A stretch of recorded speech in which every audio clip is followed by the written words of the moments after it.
In Robert Costa. Robert, Bob, good to see you outside the state capitol there in Harrisburg. Lay it out for us. This remains one of the most, perhaps the most, important Senate race in the country. And, you know, big day today, obviously, with this debate forthcoming. Ed, good to be with you from Harrisburg, the state capitol. This is a critical Senate debate, not just for Dr. Mehmet Oz, the Republican nominee, and John Fetterman, the Democratic lieutenant governor, and his party's nominee, but for both parties in Washington. Power in Congress, power in the Senate on the line. This is the first and only debate in this Senate race. Fetterman in our CBS News poll is slightly ahead, but the race is a dead heat. It's a toss-up. And you have Fetterman facing questions about his health from some voters and from Oz's campaign in recent months since he suffered a stroke in May. He will be using a closed captioning device, which is part of the recovery process for others, including Fetterman, who have suffered a stroke. And that will be part of the process of the debate tonight. And Dr. Oz, he's been hammering issues like crime and the economy during his campaign. What was quite notable today, Bob, is the fact that the Fetterman campaign, in essence, went there and talked about the fact that the candidate will be using auditory assistance devices tonight, closed captioning, in essence, issuing a memo to reporters that said, point blank, this debate is unprecedented. There's never been a closed caption political debate in a high-profile Senate race where one of the candidates is dealing with a lingering auditory processing challenging while recovering from a stroke. They know that what transpires tonight has the real potential to turn this contest and to convince those few undecideds left to perhaps think otherwise if something were to go wrong. And they make the point later, a reminder, if people need one, Dr. Oz is a reality TV star who spent plenty of time on live television. In essence, they're trying to lower expectations, right? Ed, I would frame it as they're setting expectations. Ever since Fetterman suffered a stroke in May, he has been dealing with challenges on the campaign trail. Dr. Oz's campaign has pushed Fetterman to disclose more medical records, more medical information.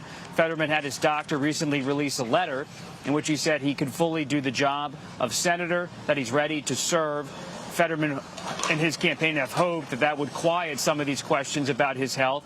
But you're right, that is a very revealing pre-debate memo, because you have the Fetterman campaign trying to say this is where we stand in terms of this particular challenge. We want to bring it back to the issues of Dr. Oz, his record as a healthcare personality, and bring it back to the issues. And speaking of those issues, when you talk to voters there in the state, do they tell you essentially what our poll suggests, that the economy, inflation, crime are top-of-mind concerns?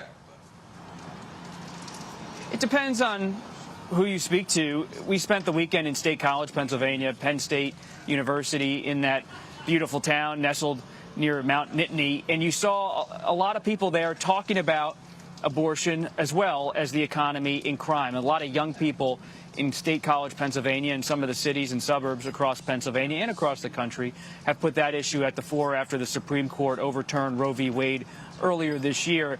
But again and again, whether it's a young voter in State College or an older voter here in Harrisburg, Pennsylvania, it's the economy, high prices on fuel and food, that really is the kitchen table issue, the voting issue for Pennsylvanians. Did you get any ice cream while you were in State College? Because that creamery actually, is... They had Berkey Creamery. They served it in the press box. We tried not to indulge too much, but we had a little. I don't blame you. And, of course, the other big race in that state is the governor's race.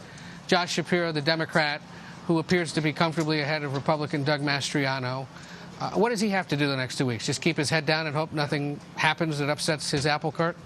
Trying to be kind of realistic. We spoke to Shapiro, the Attorney General, Josh Shapiro, yesterday, and he believes he's running a campaign that's going to win over moderate Republicans. And if you drive around Pennsylvania, you see billboards everywhere that say, I'm a conservative, I'm a Republican, I support gun rights, and I'm voting for Josh Shapiro. So Shapiro's trying to build up his margin in Pennsylvania by not just getting the core Democratic voter, but getting that moderate Republican voter in Bucks County, Pennsylvania, Montgomery County, Pennsylvania, who might be wary of State Senator Doug Mastriano his links to former President Trump, and wary of Mastriano's efforts to overturn the 2020 election in Pennsylvania. And the former president's shadow hovers over the gubernatorial contest and all races in Pennsylvania. In September, CBS News has learned Trump had a meeting talking about changing Act 77, repealing the mail-in voting law in Pennsylvania. So his fingerprints are on Pennsylvania as well as this debate is about to kick off in just a couple hours. Well, Robert Costa, we know you'll be there watching it tonight, recapping it tomorrow. Thank you. And I'm glad you partook of the ice cream, because that's what we should do when we're out there. Ed. Enjoy this stuff. All right.